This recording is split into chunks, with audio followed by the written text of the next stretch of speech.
Welcome to Anatomy DAHAR series.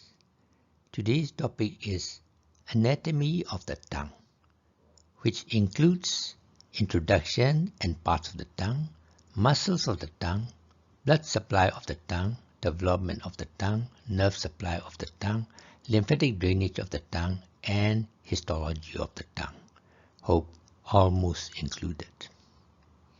Illustrated and presented by Dr. Abdul Hamid, Abdul Rashid. Anatomy of the tongue. Introduction. The tongue is a mobile striated muscular organ that can assume a variety of shapes and positions. It is also called lingua in Latin and glossa in Greek. This is the sagittal sections of the head and neck. This is the oral cavity, and this is oral pharynx behind the oral cavity. It is the middle part of the pharynx. This is the tongue. It is partly in the oral cavity and partly in the oral pharynx. The functions of the tongue include detect the sensations of the taste, the articulation of words during speaking, being involved in mastication, that is chewing, squeezing food into the oral pharynx, and oral cleaning. Parts of the tongue. This is the sagittal sections of the oral cavity and the tongue. The tongue consists of a root, tip, that is the apex, and the body in between the two. The root of the tongue is postero-inferior immobile part. It is fixed to the mandible in front and the hyoid bone below and behind. The tip, that is the apex, is a free anterior end that comes into contact with the back of the central incisor teeth.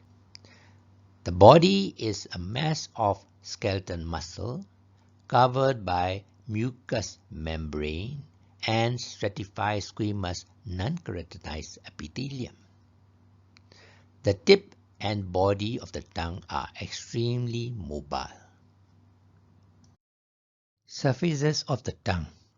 The tongue features two surfaces, superior or dorsal and inferior or undersurfaces. We are looking at the superior surface of the tongue. The superior surface of the tongue is convex on all sides, anteroposterior and side to side.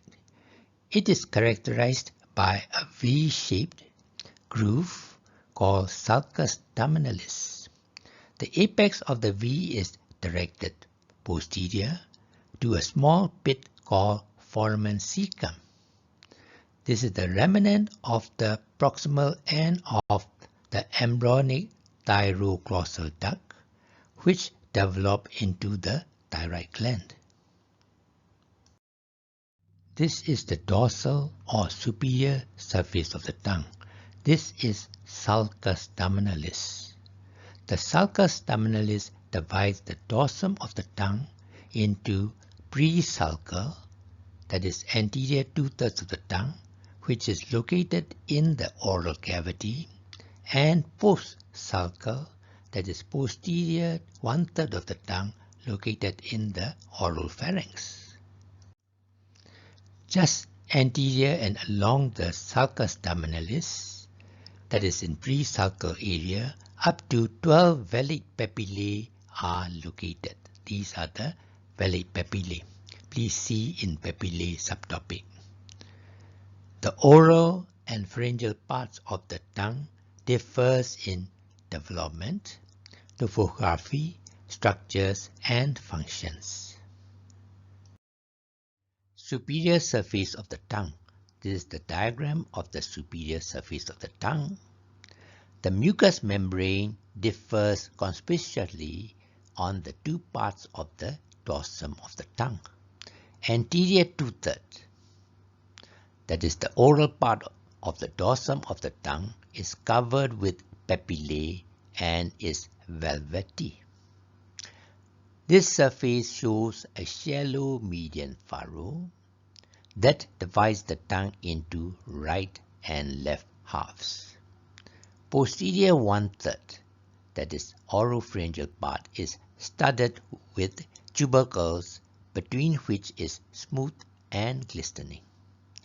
The inferior surface of the tongue is covered with the smooth mucous membrane. The inferior surface of the tongue, the mouth open, and we are looking the inferior surface of the tongue. At the midline, you can see mucosal fold called frenulum linguae. Lateral to the frenulum linguae is very prominent veins, deep lingual vein, which runs from the tip of the tongue to backwards posteriorly here. Between the veins and the frenulum linguae, we have lingual nerve and lingual artery, which are not prominent. Lateral to the deep lingual vein is another mucosal fold called plica fimbriata. This is submandibular duct, which opens at the sublingual papilla. This is again superior surface, that is the dorsal surface of the tongue. This is oral pharynx, behind the oral cavity. This is sulcus terminalis. Behind the sulcus terminalis is post-sulcal area, that is posterior one-third of the tongue. It curves downwards and forms an anterior wall of the oral pharynx. The mucous membrane of the posterior one-third of the tongue is devoid of papillae. However, it consists of mucous glands studded with rounded elevations, rich with many lymphoid follicles present deep to the epithelium. They are collectively called lingual tonsils, which is part of the Walde's lymphatic ring. Posterior most part of the tongue. This is sulcus terminalis. Behind it is posterior one-third of the tongue. Behind it is, this is the one, most posterior part of the tongue. Behind this most posterior part of the tongue is epiglottis. Between the most posterior part of the tongue and epiglottis, we have three mucosal folds, one median and two laterals, right laterals and left laterals. They are glossoepiglottic fold, median, glossoepiglottic fold, right lateral, and glossoepiglottic fold, left lateral. Between the median folds and lateral fold, there is a shallow area is there called valleculum. Lateral to the lateral glossoepiglottic fold, we have another fossa is there on the lateral side.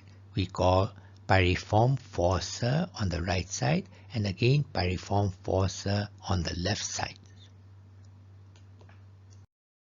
Muscles of the tongue. The tongue has two groups of muscles, intrinsic and extrinsic groups. The intrinsic muscles are wholly within the tongue, attached to the deep surface of the mucous membrane, and have no attachment outside. However, all the extrinsic muscles have external attachments. The tongue is divided longitudinally by a median fibrous septum into two symmetrical halves. Each half consists of 4 intrinsic and 4 extrinsic muscles. Muscles of the tongue do not act single.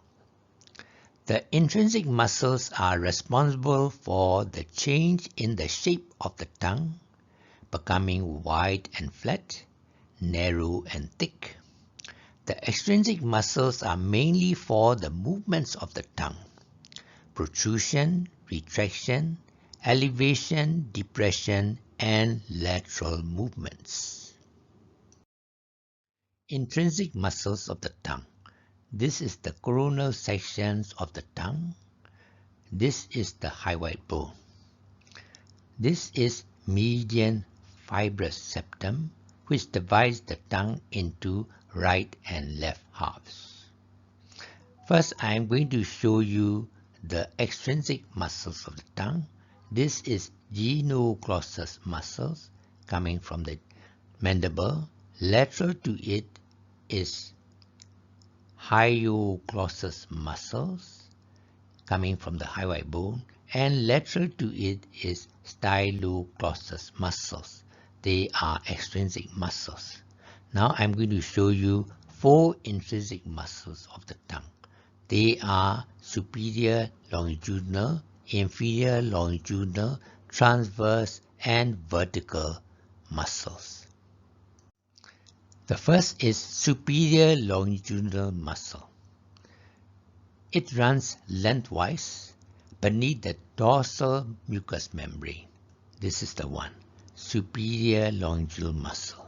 It shortens the tongue and makes its dorsum concave. Second is inferior longitudinal muscle. This is the one.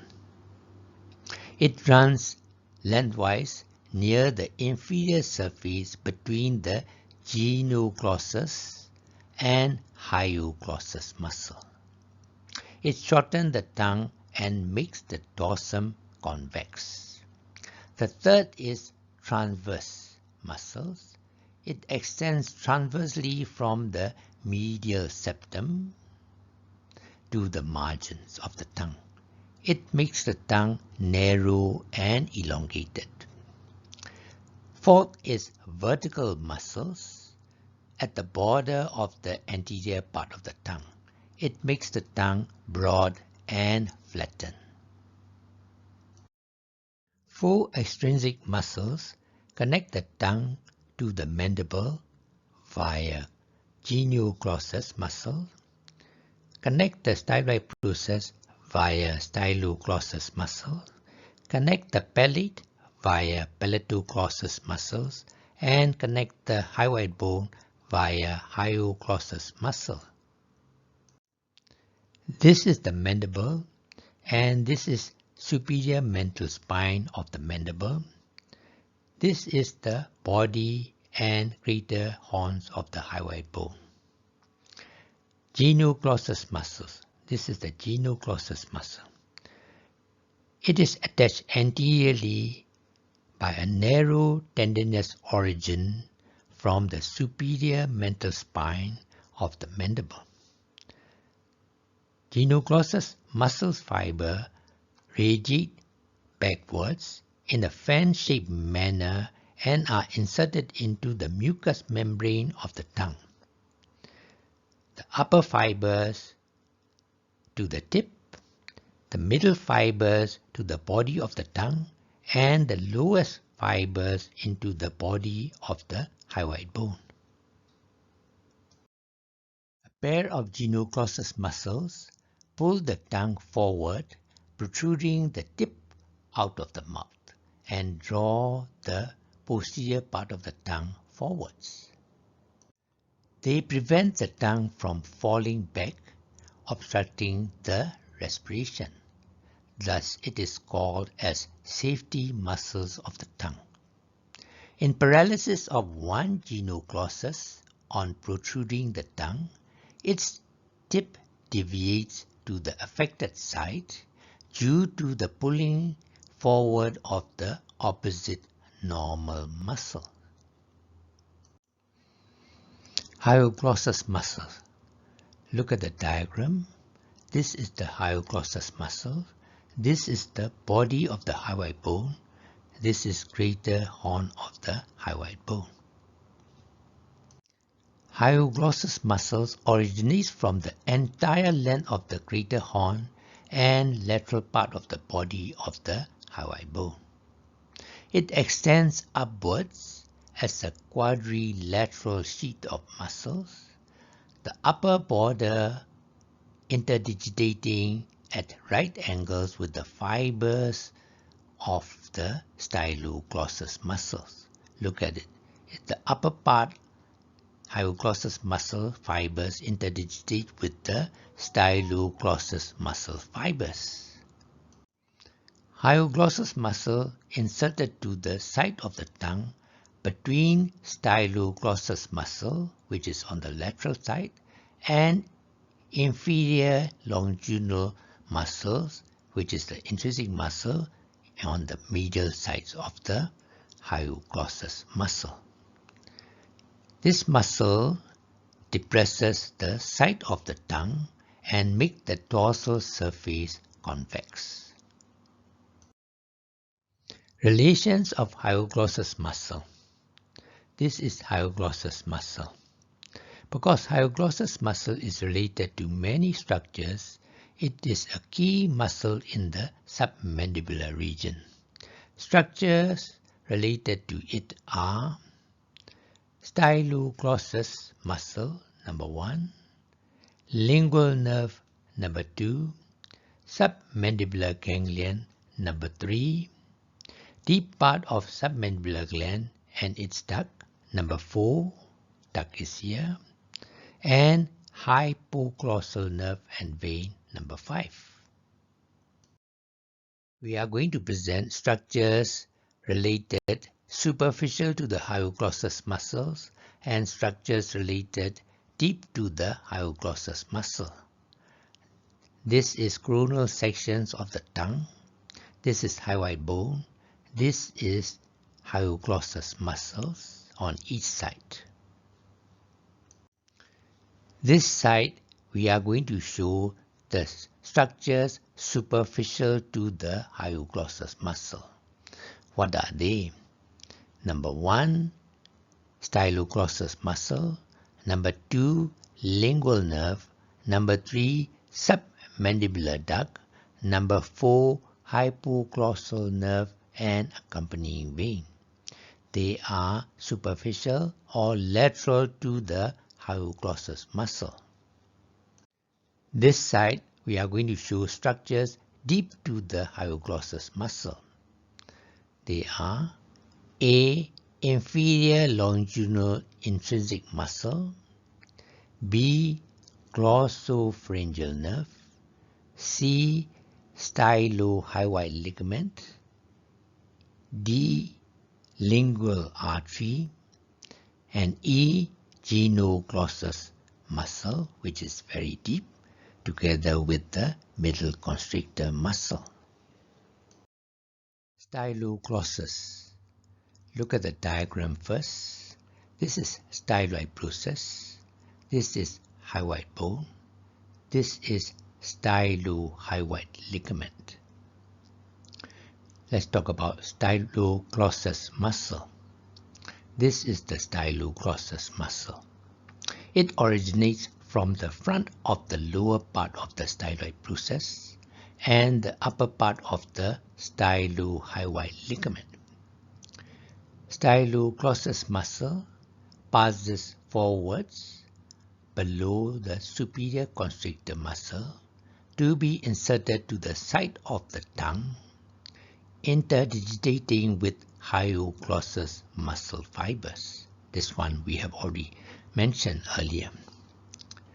Styloglossus muscle draws the side of the tongue upwards and backwards. Palatoglossus muscle. This is the lateral wall of the oral pharynx. This is soft palate. This is posterior third of the tongue. This is tonsillar fossa, which is guarded posteriorly by palatopharyngeal arch and guarded anteriorly by palatoglossal arch. Deep to these arches, they have a respective muscles are there. Posteriorly is palatopharyngeal muscle and anteriorly is palatoglossal muscle. Palatoglossus muscles raise the root of the tongue, approximate two palatoglossal arches, and narrow the transverse diameter of the oropharyngeal isthmus, thereby shutting the oral cavity from the oropharynx. Blood supply of the tongue. The tongue one of the most mobile structures in the body, is entirely made up of striated muscles and rich in blood supply. Each half of the tongue has corresponding sets of arterial supply and venous drainage. Arterial supply of the tongue. Each half of the tongue received arterial supply from number 1, lingual artery, and number 2, ascending pharyngeal artery from the external carotid artery, number 3, tonsillar artery, and number 4, ascending palatine artery from the facial artery, and number 5, epiglottic branches from the superior laryngeal artery to the pellicular part. Arteries of the tongue. We have already listed out arteries of the tongue in the previous slides. Now I'm going to show you in this diagram. This is common carotid artery. This is internal carotid artery. ECA is external carotid artery. FA is facial artery. SLA is superior laryngeal artery. Now, what are the arteries of the tongue? Number 1, lingual artery. Number 2, ascending pharyngeal artery. They are branches from the external carotid artery. Number 3, tonsillar artery. And number 4, ascending palatine arteries are branches from the facial artery. Number 5, epiglottic branches are from the superior laryngeal artery. A rich arterial anastomotic network supplies the musculature and dense submucosal plexus of the mucosa of the tongue. The first artery is the lingual artery. Let's see the diagram first. This is external carotid artery. This is hyoid bone. This is the body of the hyoid. This is greater horns of the hyoid. And this is Hyalurosis muscles, which is partly open so that we can see the structures going deep to it. The lingual artery is the chief artery of the tongue. This is the lingual artery. It arises from the anterior aspect of the external carotid artery, opposite to the tip of the greater horn of the hyoid bone. It is tortuous and stretchable for the flexible movements of the tongue. This artery is tortuous and flexible for the movements of the tongue. It passes forwards deep to the Hyalurosis muscle, which divides the lingual artery into 3 parts. First part, second part, and the third part. This is the first part, which is proximal to the Hyalurosis muscles, that is between the origin from the external carotid artery to the posterior border of the Hyalurosis muscles. It is located in the carotid triangle. It forms a characteristic upward loop that is laterally crossed by hypoglossal nerve, that is the 12th cranial nerve. The first part of the lingual artery gives a branch called suprahyoid branch, which is above the hyoid bone and supply the root of the tongue. The lingual artery continuation. The second part of the lingual artery. It is deep to the Hyalurosis muscles. You can see here, this is the Hyalurosis muscle. When you open it, deep to the muscles is the second part of the lingual artery. This part gives 2 to 3 dorsal lingual branches, to the posterior part of the tongue. These branches are also deep to the Hyalurosis muscle. After the second part, this is the third part. The third part of the lingual artery is distal to the Hyalurosis muscle and is known as deep lingual or profunda linguae artery. It ascends along the anterior border of the Hyalurosis muscle and passes forward to tip of the tongue. At the anterior border of the Hyalurosis muscle, the lingual artery gives a branch called sublingual branch to the sublingual salivary glands (SLG) and floor of the mouth. This is the coronal section of the tongue. These are the extrinsic muscles. This is a pair of Genoglossus muscle. This is a pair of Styloglossus muscle. These are the intrinsic muscle of the tongue, superior longitudinal muscle.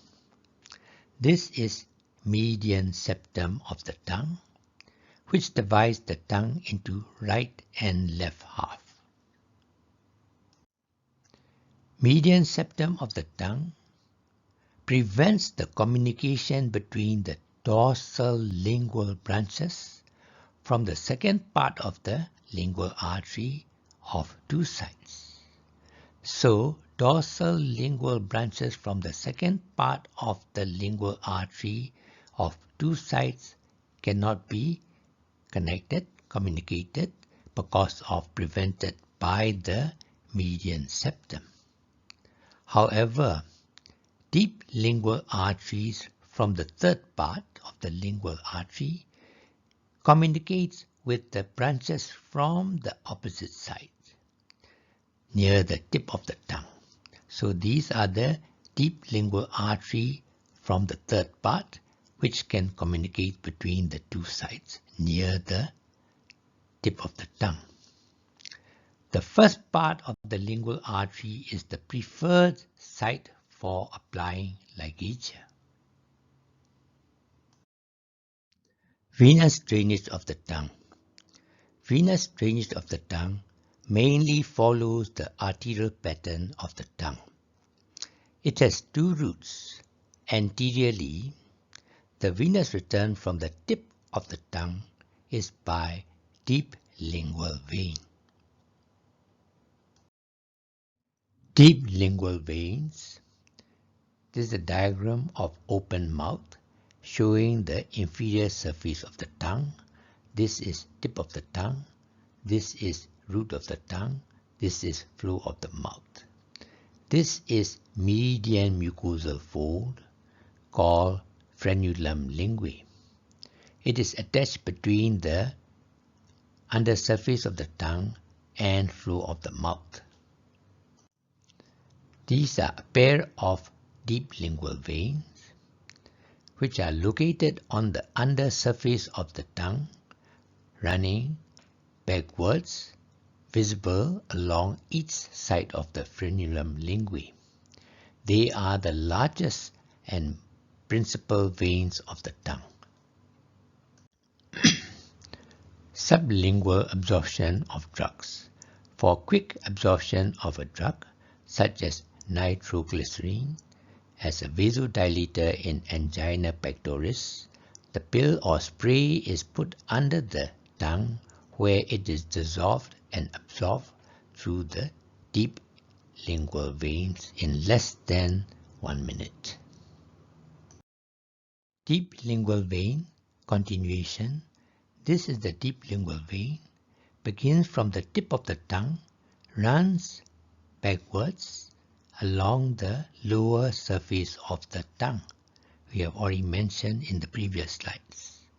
Once it reaches to the anterior margins of the Hyalurosis muscle, it descends along the anterior margins of the muscle until it reaches to the bottom. Here it receives another vein called sublingual vein, which comes from the sublingual salivary glands and floor of the mouth. These two veins join together and form single vena committens of the hypoglossal nerve. Single vena committens of the hypoglossal nerve runs backwards and has a variable ending. It may join with the lingual vein, facial vein, or internal jugular vein. This is the deep lingual vein coming from the inferior surface of the tongue. This is Hyalurosis muscle. Deep to the Hyalurosis muscles is dorsal lingual veins. They drain the dorsum of the tongue and side of the tongue. Together with two venae committentes of the deep lingual artery, these dorsal lingual veins join and form the lingual veins. Together with the second part of the lingual artery, they lie deep to the Hyalurosis muscle. Posteriorly, near the tip of the greater horn of the hyoid bone, the lingual vein commonly opens into the internal jugular vein or facial vein. Development of the tongue. Prerequisites. Cloaca, the terminal end of the hindgut before diversion into rectum, bladder, and genital organs. Copula, any connecting part or structure. Differentiate, develop a specialized form differing from the original type. Impar, unpaired. In situ, original or appropriate position. Laryngotracheal, pertaining to the larynx and trachea. Mesenchyme, embryonic connective tissue in the mesoderm. Myoblast, immature embryonic muscle. Primitive tubular gut, the earliest gut tube. Proliferate, reproduction of similar cells. Rudiments, the first indication of the structure. Stomodium, future mouth opening. Tuberculum, tubercle or nodule. Introduction. The body wall is made up of 3 germ layers. Number A, ectoderm. Number B, mesoderm. And number C, endoderm, from superficial to deep. The neck is the upward extension of the body, and thus the neck also consists of all 3 germ layers, ectoderm, mesoderm, and endoderm, similarly arranged as in the body wall. If you see the diagram here, this is primitive tubular gut, this is stomodium, and this is cloaca. The primitive tubular gut extends from the stomodium to the cloaca. It is subdivided into 3 parts. Number 1, foregut. Number 2, midgut. And number 3, hindgut, in descending order. This is the foregut, that is the uppermost part of the primitive gut. This is anterior surface or ventral surface of the foregut. Ventral surface of the foregut presents median laryngotracheal groove that will later develop into lower respiratory tract. Therefore, the foregut may be subdivided by median laryngotracheal groove into the part above, that is the cephalic part or prelaryngeal parts, and the part below it, that is called caudal part, that is postlaryngeal part. Prelaryngeal part, that is the cephalic part of the foregut, develops into primitive pharynx and part of the floor of the mouth, embryogenesis of the tongue, and other structures. The cephalic part of the foregut. The cephalic part of the foregut is funnel-shaped expansion that is compressed anteroposteriorly. It possesses a ventral wall, VW, or the floor, and a dorsal wall, DW, or the roof, and two lateral walls, one on each side. They consist of three germs layer. Outermost is ectoderm, middle is mesoderm, and innermost is endoderm. At about 4th week of intrauterine life, the mesenchyme differentiated into 6 mesodermal bars on each side called pharyngeal arches. These are the pharyngeal arches. They are numbered from superior to inferior. Out of 6 arches, the 5th arch disappears early. The remaining pharyngeal arches of each side extend from the dorsal wall, that is the roof, to the ventral wall in front, that becomes the floor of the primitive pharynx. In the development of the tongue, it may be considered under 3 headings: A, the mucous membrane, B, the arches and muscles, and C, the fibroareolar stroma of the tongue. This is the pharyngeal tube. This is dorsal part or the roof. This is ventral part or the floor. It is the outermost layer is the ectoderm, the middle one is mesoderm, and this is the innermost layer, the endoderm of the floor of the pharynx. A. The mucous membrane of the tongue is entirely derived from the endoderm of the floor of that is the ventral wall of the primitive pharynx. So this endodermal layer will form the mucous membrane of the tongue. B. The arches and muscles. The first, second, third, and fourth pharyngeal arches are involved in the development of the tongue.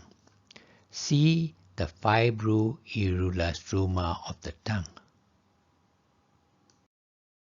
We have 2 diagrams in this slide, diagram A and diagram B. Diagram A is prelaryngeal, that is the cephalic part of the foregut, which is now called as primitive pharynx. I have already shown this diagram in my previous slides, which consists of pharyngeal arches. This is dorsal part, or called as roof of the primitive pharynx, and this is the ventral part, that is floor of the primitive pharynx. This is inner surface of the floor, which is lined by endodermal layer. We are going to make the coronal sections of the primitive pharynx, so that we are going to divide this primitive pharynx into 2 halves, dorsal part or the roof and ventral part or the floor of the primitive pharynx. Diagram B, we have already made the primitive pharynx divided into 2 halves. This is the dorsal half, roof, and this is the ventral half, floor of the primitive pharynx, and inner surface is endoderm of the floor of the primitive pharynx. We can see 5 pharyngeal arches. This is the first arch, this is the second arch, this is the third arch, this is the fourth arch, and this is the 6th arch, because 5th has already disappeared. So these 2 halves separated, this one moved anteriorly, this one moves posteriorly. In next slide, we are going to concentrate on this part of the pharyngeal primitive pharynx. This diagram is endoderm of the floor of the pharynx, that is the anterior half of the primitive pharynx seen from behind. Late in the 4th week, the first pharyngeal arch forms an anterior median swelling called tubercular impa, that is unpaired tubercle. About the same time, the second pharyngeal arch, this is the one, develops the second median swelling called the copula, just behind the tubercular impa. So this is the tubercular impa from the first pharyngeal arch, and this is the copula from the second pharyngeal arch. This is the anterior half of the primitive pharynx, that is floor of the primitive pharynx. We are looking from behind. These are endodermal layers. And you can see this is first pharyngeal arch, this is the second, this is the third, and this is the fourth. Early in the 5th week, an additional pair of the lateral swellings, the lateral lingual swellings, develop from the first arch. This is the 2 lateral lingual swelling from the first arch. They overgrow the median tubercular impa. These 3 swellings from the first arch together develop into anterior 2/3 of the tongue.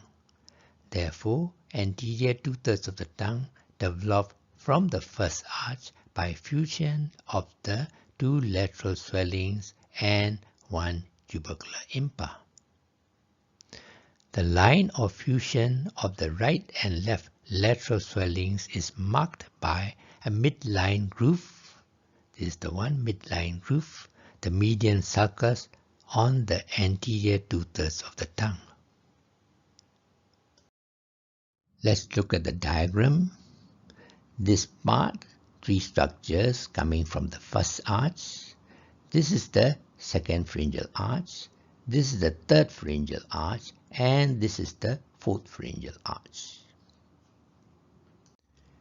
During the 5th and 6th weeks, the second, third, and anterior parts of the 4th arches form a third midline swelling called hypopharyngeal eminence. This is the whole thing. Second, third, and anterior part of the 4th arch forms the hypopharyngeal eminence. The hypopharyngeal eminence has rapidly overgrown the copula and given rise to posterior 1/3 of the tongue. The posterior part of the 4th arch contributes only a very small region on the most posterior aspect of the tongue. See, this is the 3rd topic, the fibroareolar stroma. The stroma binds the muscles of the tongue and is derived from the mesenchyme of the pharyngeal arches. Developmental anomalies of the tongue. There are many types of anomalies. One is aglossia, that is complete agenesis, absence of the tongue rudiments. Next is hemiglossia, the suppression of one of the lingual swellings. 3. Bifid tongue, the anterior part of the tongue splits into 2 due to failure of the fusion of 2 lingual swellings. Ankyloglossia, that is tongue tie, shortening of the frenulum linguae. The separations of the tongue from the floor of the mouth is imperfect. Finally, lingual thyroid, occasionally thyroglossal duct, fails to migrate caudally. The thyroid tissues are developed within the tongue tissue, that is lingual tumor. Nerve supply of the tongue. The tongue is entirely made up of striated muscles and covered by mucosa. An adult human tongue is 7.9 cm to 8.5 cm in length and about 5 cm at the widest part. Although the tongue is relatively a small structure, it takes part in most types of function, both motor and sensory, and thus it is supplied by many nerves. They include two main groups, A. motor and B. sensory nerves. A. motor. Motor nerves are again subdivided into two types. A1. Somatic motor for the contraction of the striated muscles of the tongue for the voluntary movements, and A2. Parasympathetic, that is secretomotor for the involuntary secretion of the glands of the tongue. B. Sensory. It is again subdivided into three groups. B1. General sensory for pain, temperature, touch and pressure. B2. Special sensory, gustatory function for the taste of sweetness, salty, sourness, bitterness and umami taste. B3. Proprioceptive sensory from the stimuli within the fibers of the muscles of the tongue and the tendons of the tongue. Motor innervations of the tongue muscles. This is the embryo seen from the right side. This is anterior or ventral. This is posterior or dorsal. These are the somites along the dorsal border. This is thoracic somite, cervical somite, and these are occipital somite. A1. Somatic motor. The tongue consists of two groups of striated muscles, intrinsic and extrinsic.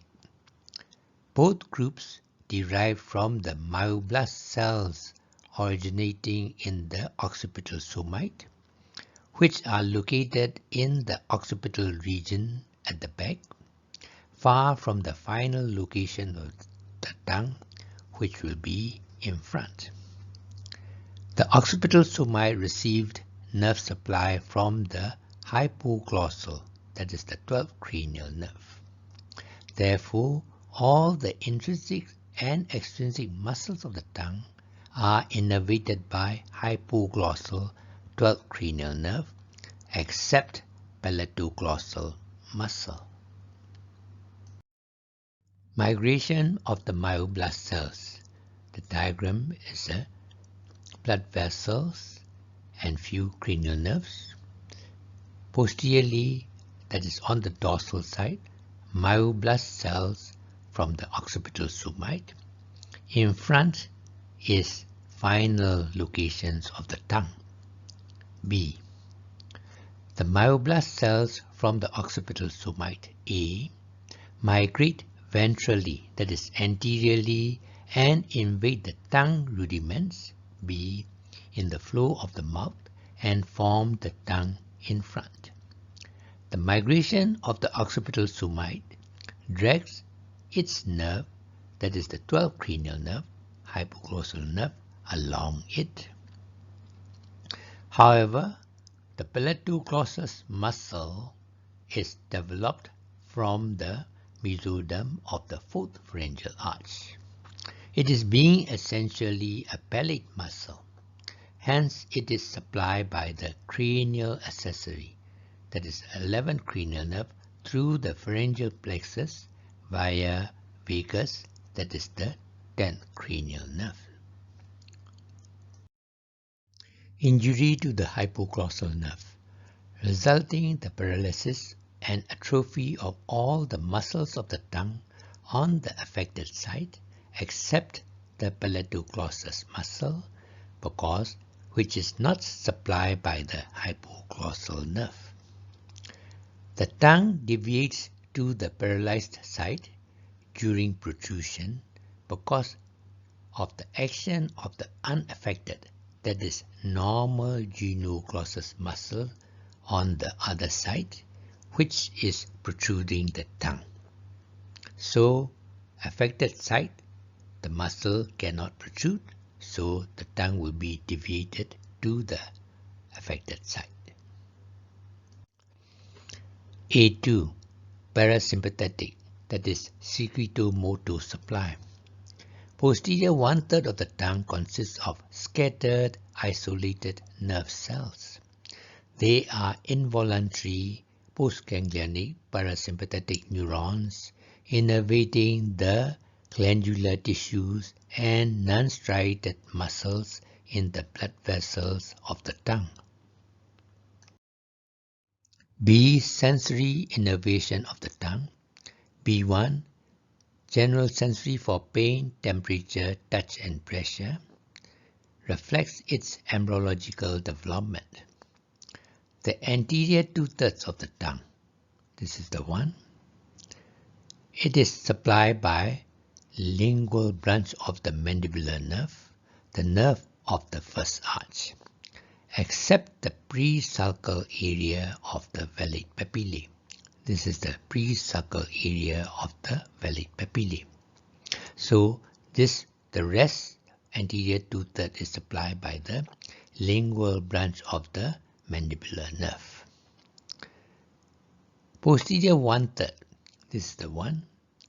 Posterior one-third of the tongue and presulcal area, this is the one, of the Folate Papillae are supplied by the glossopharyngeal nerve, that is the ninth cranial nerve, the nerve of the third arch.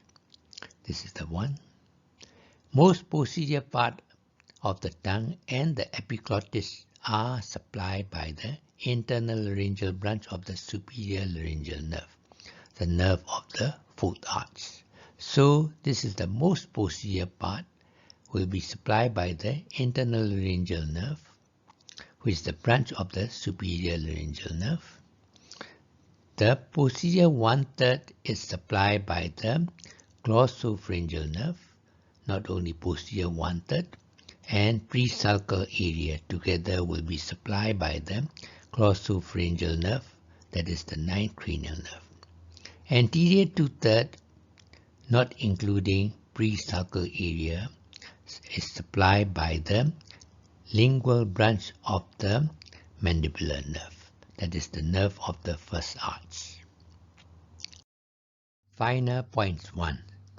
During the development of the tongue, 3 mesenchyme swellings, tubercular impar, and 2 lateral swelling of the first arch fuse and develop anterior two-thirds of the tongue. Therefore, general sensory of the mucosa of this area is supplied by the nerve of the first arch, the lingual branch of the mandibular nerve, except the presulcal area of the Folate Papillae. Posterior one-third of the tongue originates from the second arch, third arch, and anterior part of the fourth arches. Because of overgrowth of the third arch over the second arch and slightly beyond the sulcus terminalis, the general sensory of the posterior one-third of the tongue together with the presulcal area of the Folate Papillae are innervated by the nerve of the third arch, that is glossopharyngeal nerve, the cranial nerve, ninth cranial nerve. The extreme posterior part of the tongue and the epiglottis are developed from the posterior part of the fourth arch. Hence, for general sensory, they are supplied by the internal laryngeal branch of the superior laryngeal nerve, which is the nerve of the fourth arch. B. Sensory innervation of the tongue. B2. Special sensory. The gustatory is for sweetness, salty, sourness, bitterness, and umami taste. Taste sensory in anterior 2/3 of the tongue is detected by chorda tympani branch, that is pre-traumatic nerve of the first arch, from the facial nerve, that is post-traumatic nerve of the second arch. Please see finer point 2 below. Taste sensory in the posterior 1/3 of the tongue is detected by the glossopharyngeal nerve. In the most posterior part, the taste sensory is detected by superior laryngeal nerve. Here you can see taste sensory in anterior 2/3 is detected by the chorda tympani nerve, branch of the facial nerve, and posterior 1/3 taste is carried by the 9th cranial nerve, that is glossopharyngeal nerve. Most posterior part taste is detected by superior laryngeal nerve. Finer points 2. Mesenchyme of the primitive pharynx developed 6 pharyngeal arches on each side. They are numbered first to 6 arches from superior to inferior. Out of the 6 arches, the 5th arch disappears early. Each remaining arch is characterized by its own musculature components supplied by own cranial nerve. So, 5 arches left are first arch, second arch, third arch, fourth arch, and sixth arch. The nerve of the first arch is mandibular, third division of the trigeminal nerve. Second arch is the facial, 7th cranial nerve. Third arch is the glossopharyngeal, 9th cranial nerve. Fourth arch is the branch of the superior laryngeal nerve. And sixth arch is the recurrent laryngeal nerve, which is the branch from the vagus nerve. This is the external surface of the primitive pharynx. We can see the arches. Between the 2 adjacent arches, there is a cleft called tremor. Each arch, which is below the respective cleft, is called post-tremor, and its own nerve is the post-traumatic nerve, which runs along the upper part of the arch. You can see the red lines here. The arch above the cleft is called pre-tremor. If this is a cleft here, the arch above it is called pre-tremor. Pre-tremor means before the cleft, and post-tremor means after the cleft. The pre-traumatic nerves in adults or in post-birth appear only in the remnant of the first and second arches. Look at the diagram. We are looking first 2 arches, the first arch and the second arch. Each arch has its own nerve that is called post-traumatic nerve, this red color. These own nerves runs along the upper part of its respective arch. From the first arch, anterior 2/3 of the tongue is developed. It is supplied by its own nerve, that is lingual branch of the mandibular nerve, for general sensory, that is pain, temperature, touch, and pressure. This is second arch. Its own nerve, that is post-traumatic nerve, is the facial nerve. It also runs along the upper margins of the second arch. Facial nerve gives special sensory, taste sensory nerve, that is chorda tympani nerve, this blue dotted line. This is the cleft. This chorda tympani nerve comes out from the facial nerve and crosses the cleft and enter the upper arch, that is the first arch, and runs along the lower border of the first arch as special sensory, taste for the anterior 2/3 of the tongue, which develop from the first arch. So, anterior 2/3 of the tongue, which developed from the first arch, received general sensory from its own nerve, that is, lingual nerve of the mandibular nerve, and special sensory from chorda tympani nerve, that is for taste, coming from the facial nerve, that is from the second arch. Locations of the basic taste. Various taste areas are located on the dorsum of the tongue as follows. Sweetness, number 1, at the tip, that is apex of the tongue. Salty, number 2, at the lateral margins of the tongue. Sourness, number 3. And bitterness, number 4, at the posterior part. And umami, number 5, on widespread area of the tongue. Umami taste is produced by glutamate, inosinate from meat and fish, and guanylate from dry mushroom. Umami taste is synergy with monosodium glutamate (MSG). It spreads all over the tongue, lasts longer, and facilitates the secretion of saliva. Taste sensations are carried through the respective nerve to the nucleus of tractus solitarius (NTS), that is the nucleus of the taste in the medulla. Please see next slide. Nerves carrying taste sensation from the tongue. This is left lateral view of the tongue. This is tips. This is root of the tongue. This is sulcus terminalis. In front is Folate Papillae. This is anterior 2/3 of the tongue. This is posterior 1/3 of the tongue. This is most posterior part of the tongue.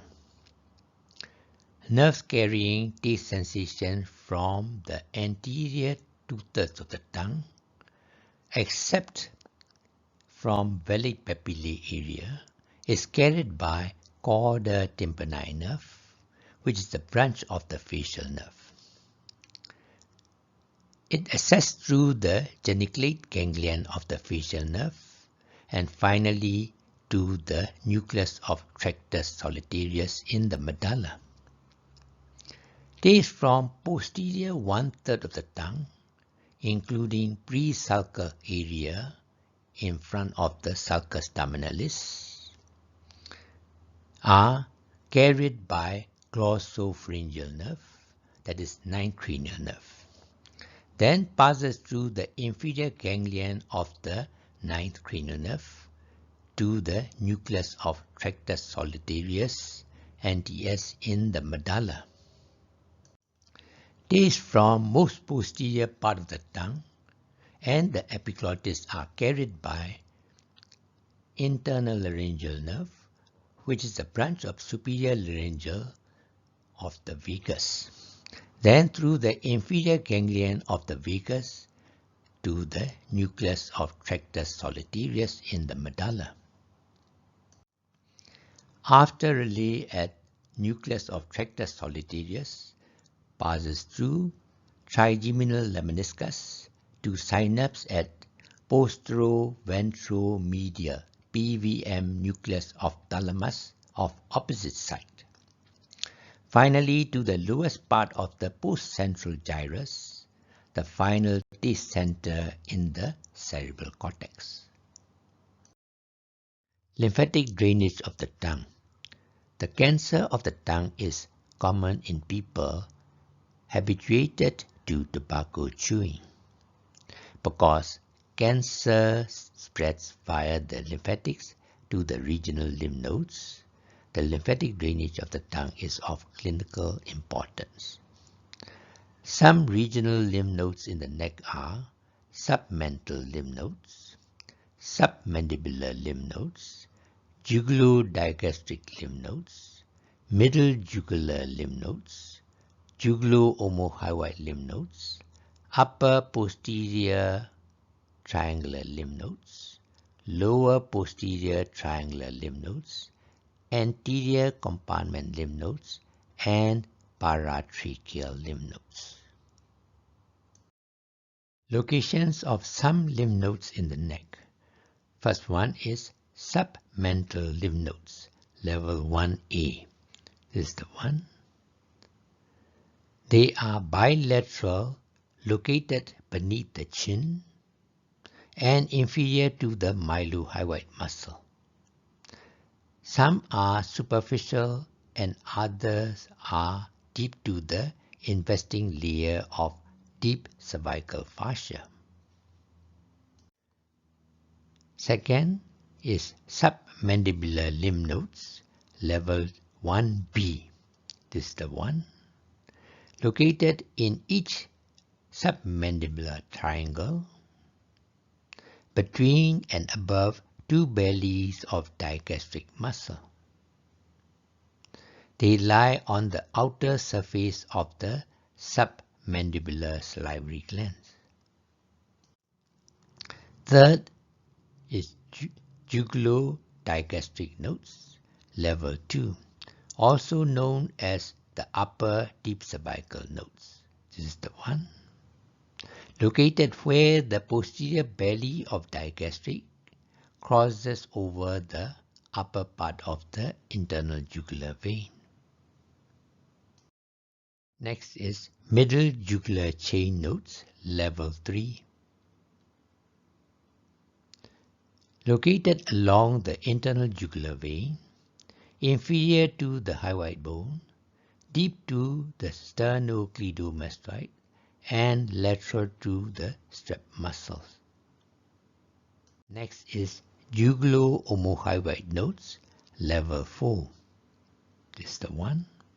Also known as the lower deep cervical nodes, located where the omohyoid tendon crosses the lower part of the internal jugular vein. Next is upper posterior triangular nodes, level 5A.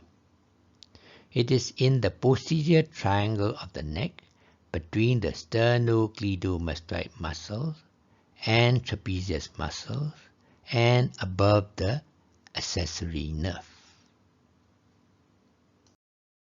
Lower posterior triangle nodes, level 5B, this is the one. It is in the posterior triangle of the neck between sternocleidomastoid and trapezius muscles and below the accessory nerve. Anterior compartment nodes, level 6, in the anterior compartment of the neck, here, inferior to the hyoid bone and superior to the suprasternal notch. Finally, paratracheal nodes, level 7. It is inferior to the suprasternal notch, deep to the manubrium sternum, and inside the superior mediasternum. Lymphatic drainage of the tongue. Although the tongue is a small structure, it has many parts. Lymphatic drainage of one part of the tongue is not the same as that of the another part. Most of the lymphatic drainage of the tongue converges towards and follows the venous drainage. However, lymph from the structures in the anterior part of the oral cavity runs an independent course, not following the venous system. Number 1. Lymph from the tip of the tongue, frenulum, and central lower lip runs an independent course and drains into bilateral submental lymph nodes, level 1A, after piercing the mylohyoid muscles. So from the tip of the tongue will go bilaterally to the submental lymph nodes. From here, some of the efferent vessels drain to the submandibular lymph nodes, that is level 1B mainly. Some crosses the hyoid bone and drains into the jugulo-omohyoid nodes, that is the lower deep cervical nodes, level 4 nodes. It may also drain into all the deep cervical lymph nodes along the internal jugular vein. They are level 2, level 3, and level 4 nodes. The anterior two-thirds of the tongue, that is posterior to the tip of the tongue. It is subdivided into two lateral marginal parts, LM, one on each side, and the central part, C. Lymph from the right and left lateral marginal part drain to the ipsilateral submandibular lymph nodes, that is level 1B. From there, they drain into jugulo-omohyoid nodes, that is lower deep cervical nodes, level 4 nodes of the same site. You can see here, from here, lateral marginal part drain first to the submandibular nodes of the same site, and from there it drains to the jugulo-omohyoid nodes. In this diagram, this is anterior two-thirds of the tongue. This is median septum of the tongue. Central part of anterior two-thirds is 12 mm on either side of the median septum of the tongue. This thing is the central part of the anterior two-thirds. This is coronal sections of the tongue. This is a pair of Genoglossus muscle, extrinsic muscle. This is a pair of intrinsic muscle, that is superior longitudinal muscle. This is the median septum of the tongue. 12 mm on either side of the median septum is the central part of the anterior two-thirds of the tongue.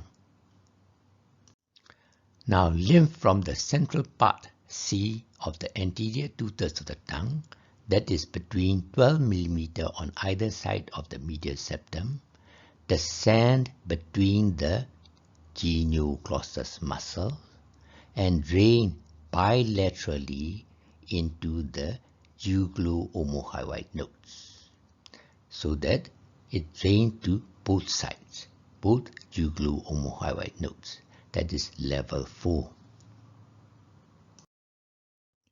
This is posterior one-third and root of the tongue.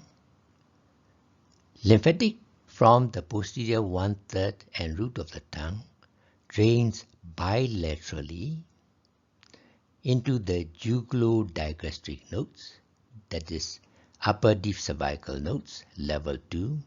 From there drains to the jugulo-omohyoid nodes, that is lower deep cervical nodes, level 4. All the lymph of the tongue is believed to eventually drain through the jugulo-omohyoid nodes, that is lower deep cervical nodes, level 4, before reaching the thoracic duct on the left or right lymphatic duct on the right and entering the respective site of the venous system. This is schematic diagrams of overall lymphatic drainage of the tongue. This is tip of the tongue. This is anterior two-thirds of the tongue. This is lateral margin, and this is central part of the anterior two-thirds of the tongue, which covers 12 mm on either sides of the median septum. This is posterior one-third of the tongue. This is submental lymph nodes, level 1A. This is submandibular lymph nodes, level 1B. This is jugulo-digastric nodes or upper deep cervical nodes, level 2. This is jugulo-omohyoid nodes, lower deep cervical nodes, level 4. Lymph from the tip of the tongue bilaterally drains to the submental nodes. From there, drain to submandibular nodes of both sides, and then to the jugulo-omohyoid nodes of both sides. And from anterior two-thirds, the lateral margin will drain ipsilaterally to the submandibular nodes. And from the center parts will drain bilaterally to the jugulo-omohyoid nodes, that is the lower deep cervical nodes, level 4. From the posterior one-third, bilaterally as well as ipsilaterally will drain to the jugulo-digastric nodes, that is upper deep cervical nodes, level 2. From there, it will drain to the jugulo-omohyoid nodes, that is lower deep cervical nodes.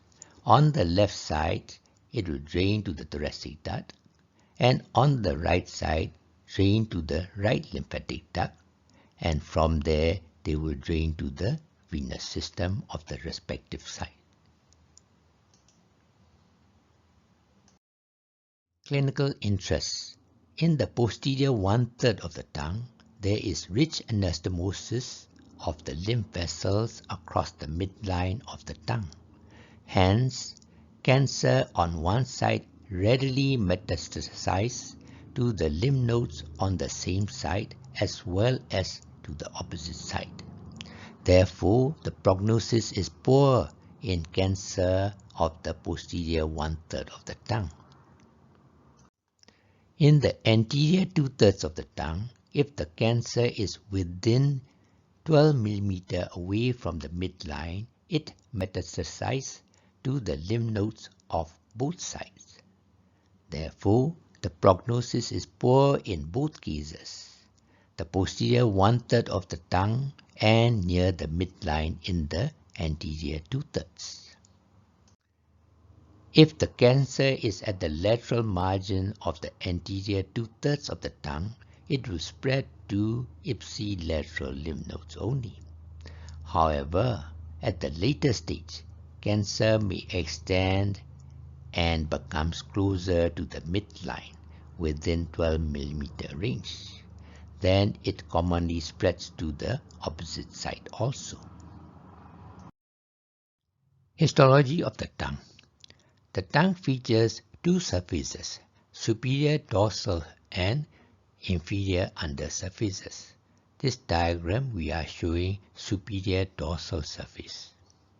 The superior dorsal surface is divided by the sulcus terminalis into pre-sulcal, that is anterior two-thirds of the tongue, which is located in the oral cavity, and post-sulcal, that is posterior one-third of the tongue, located in the oral pharynx. Just anterior and along the sulcus terminalis, this is the pre-sulcal area, up to 12 Folate Papillae are located. See papillae slides. The oral and pharyngeal parts of the tongue differ in their development, topography, structures, and functions. Superior surface of the tongue. This is the superior surface of the tongue.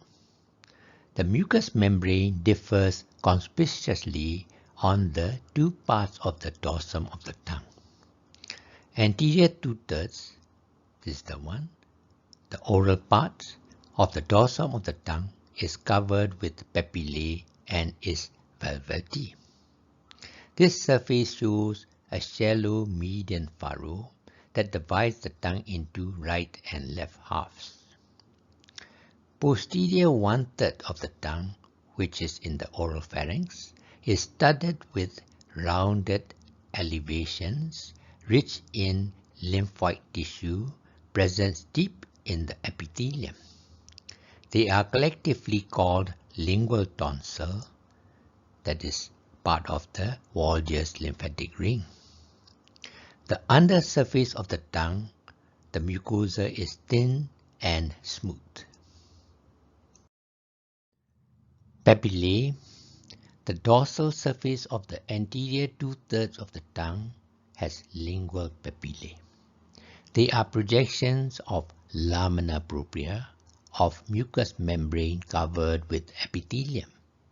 There are four main types of lingual papillae: filiform papillae, fungiform papillae, valid papillae, and folate papillae.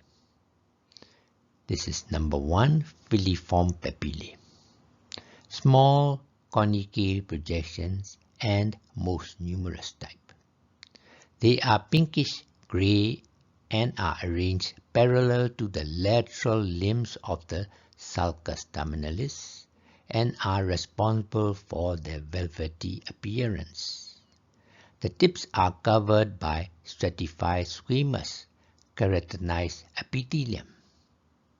They are sensitive to touch but do not bear taste bud. So, dorsum of the tongue is stratified squamous epithelium, non-keratinized. However, tip of this filiform papillae is the keratinized epithelium. Second is fungiform papillae. Mushroom-shaped, consists of narrow pedicle at the base and a long red rounded head, scattered singly among the filiform papillae near the tip and margins of the tongue. Each bears some taste buds.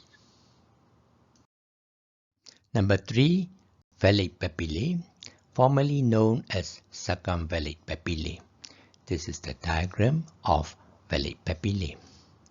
It is circular in shape, the largest among papillae, about 1 to 2 mm in diameter, up to 12 in number, arranged in V-shaped row just anterior to the sulcus terminalis. We have already mentioned this earlier. Each papilla is truncated, that is inverted cone shape, with a narrow base and broad flat top, surrounded by a circular sulcus or moat, which is 2 to 3 mm deep and is bounded on its peripheral side by a wall called velum. The duct of serous glands open into the sulcus, and numerous taste buds are found on both sides of the sulcus, on the lateral side, that is velum, and on the medial side at the papillae. Number 4, Folate Papillae, small and poorly developed in human. We don't show the diagram here. Taste buds. This is a diagram of the taste buds. Taste buds are found in two types of papillae, fungiform and valid papillae of the tongue. However, they can be found also in the soft palate, epiglottis, palatoglossal arches, and posterior wall of the oral pharynx. They are piriform, that is pear-shaped structures, extends through the entire thickness of the stratified lingual epithelium. It is made up of modified columnar cells arranged perpendicularly to the surface. You see, perpendicularly arranged to the surface these cells are. Each bud is a small cavity that opens to the surface through a gustatory taste pore. Three types of cell can be identified in the taste bud. Number 1, sustendicular, that is the supporting cells. Darker cytoplasm with slender dark nucleus. Second type is gustatory taste cells. Lighter cytoplasm and more oval nucleus. The third type is basal cells, located near the basement membranes. Sustendicular and gustatory cells are spindle in shape. You can see, spindle-shaped. Their apical surfaces have long microvilli that protrude through the taste pole. Histological appearance of the tongue. This is the sagittal sections of the tongue. Microscopic appearance. Deep to the mucous membrane and the papillae of the tongue are connective tissue, consists of mucous and serous glands, adipose tissue, intrinsic striated muscles, vessels, and nerves. These are the papillae, and this is the mucus secreting glands. This is the serous secreting glands. These are the striated muscles, intrinsic muscles. This is the adipose tissue, plus blood vessels and nerves will be present in the slides. Numerous mucus and serous glands are present in the connective tissue deep to the epithelium of the tongue. Mucus is more in the posterior third. They open into the recesses of lymphoid tissue. Histological appearance of the tongue. Continuation. The serous glands are present mainly with the Folate Papillae and open into the grooves around the Folate Papillae. Secretions of these glands dissolve the substance to be tasted and spread it over the taste buds and wash it away after it has been tasted. The biggest glands in the tongue are present in the ventral aspect of the tip. They contain both mucus and serous acini and are called anterior lingual glands. In addition to all these structures, the main contents of the tongue is intrinsic muscles of the tongue. They are striated muscles directed various directions, longitudinally, vertically, transversely, and obliquely. The end, illustrated and presented by Dr. Abdul Hamid, Abdul Rashid. Now is a good time to subscribe to our Anatomy DAHAR series channel. You will be notified as soon as our next video is available to you. Anatomy DAHAR series also provides other videos related to the present topic. Enjoy and thanks for watching.